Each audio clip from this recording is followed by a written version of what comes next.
Even though Julius Randle had his best offensive game of the season against the Clippers a few nights ago, we can't forget how bad he's been on offense for the Knicks all season long. Because you could argue, besides that Clippers game, he's been the least impactful player on offense for this Knicks team. And I'm not the only one who's noticed that. Former GM of the New York Knicks, Scott Perry, actually went on a podcast and said the exact same thing. But he gave a reason as to why he believes Julius Randle is struggling early on for the Knicks. We're going to break down that report and see exactly what he said. All of this and so much more today. Let's get started. Former GM of the New York Knicks, Scott Perry, is actually speaking out about Julius Randle and his offensive struggles. Now, before we get to Randle and why Scott Perry believes he's struggling on the offensive end for the Knicks, we have to give him a little bit of kudos and a little bit of praise. Julius Randle went off for the Knicks and had his best offensive game against the Clippers. If you take a look at what Randle did here, he gave the Knicks 27 points, his best game of the season on offense. 9 of 21 shooting, 3 of 8 from 3, and he pulled down 10 rebounds to go for a double-double for the New York Knicks in that Clippers victory. And I hope he can do the same thing tonight when the Knicks take on Wembanyama and the Spurs. It's going to be a very difficult matchup, and we're going to need Julius Randle to be locked in and focused. But the problem is consistency with Randle, because even though we're getting this from Randle right now, will we see it each and every game moving forward? That's the biggest issue. And former GM Scott Perry actually noticed Julius Randle struggling on offense, and he commented on it, and he gave his reasoning on why he believes Randle is struggling right now for the Knicks.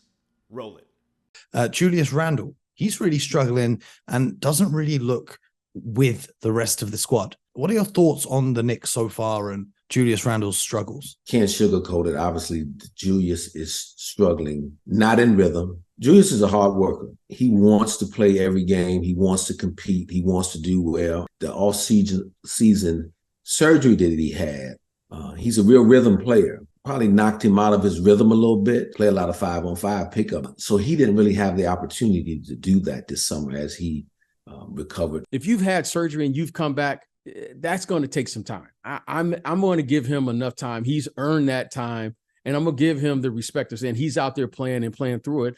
And I expect him to return back to where he was at, before that injury, because he was playing very well, I thought. Shout out to the Hoop Genius podcast for having Scott Perry on and providing us this information and that clip. That was a great breakdown by Scott Perry and great information on why he believes Julius Randle is currently struggling.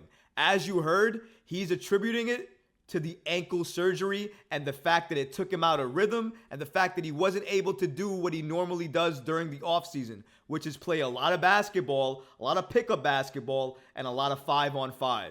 And because of the surgery, he was limited. All he could really do is watch film, and it really took him out of rhythm. Now, for me, every time I look at the injury for Julius Randle, I don't use it as an excuse because I say that he was healthy to start training camp. He had a full camp. I heard he had a great camp. So because of that, I didn't think the injury had anything to do with how he's going to play. But Scott Perry mentioning the fact that he's a rhythm player and that he needs to do certain things for him to be in rhythm. For him to be in rhythm to start the game, to start the season, to be in focus on offense. That struck me a little bit more than anybody else has before. Because I'm not saying I give Julius Randle a pass. I'm not saying that. He doesn't get one. He needs to be better on offense. However, I think I can understand a little bit of what Scott Perry is saying here. In a nutshell, Julius Randle did not do everything he needed to do to come into the season to be ready and focused and locked in to give the Knicks the same impact as last season this season. And he's working his way back into that because he didn't get to do the things that he normally does during the offseason. Even though I understand that, as I said, he doesn't get a pass. But I think it's important to recognize this and to talk about it because Scott Perry, who's known this man for years since he's come to the Knicks, has basically told us that Randle is a rhythm player. And he needs to be in rhythm for us to see him do the things for this Knicks team that he did last year, this year. And again, he is still working his way through that. I don't know if he's injured. A lot of people have told me on the timeline, on social media, and across different platforms that he was limping after certain games because of all the stress that he's been putting on his leg, on that knee, and on that ankle. Now, I don't know if it has to do with that or just getting back into game shape or getting back into rhythm, but he did not look injured against the Clippers. If anything, he looked like he was ready, locked in, and was going off. And if we get that Randle tonight, the Knicks are absolutely going to beat the Spurs. But it's all about what Julius Randle we're going to get. The consistency has been the biggest issue with him. But hopefully that Clippers game was a wake-up call and it ignites him to play like that each and every single game. Because if we can get that type of Randle and then we get RJ playing like he has been and we figure that Jalen Brunson's going to figure it out, imagine what that Knicks team could look like if all of our players, all of our big three were on, playing together, and playing at an elite level. The Knicks likely would have won a lot of the games that they lost. Their record might have been better. So I think going into these next few games, maybe the next 10 or 15 games, if this Knicks team can lock in and play together, play more cohesively, pass the ball more, and look for each other more, I think this Knicks team is going to look a lot different than they look right now. Mark my words on that. And Julius Randle is going to be one of the biggest factors of that because he is one of the better players on this Knicks roster. Whether fans want to admit it or not, he is. And he's capable of dropping 30 and giving you 10 rebounds or 12 rebounds, 5 or 6 assists on any given night. That's the Randle we saw last year, and I think that's the Randle we're going to see this year. We just have to wait for him to get back into that shape and get back into that form. But shout out to Scott Perry, who's now making appearances on podcasts, giving his insight, giving this information, and letting us know more about why certain players may be struggling early on.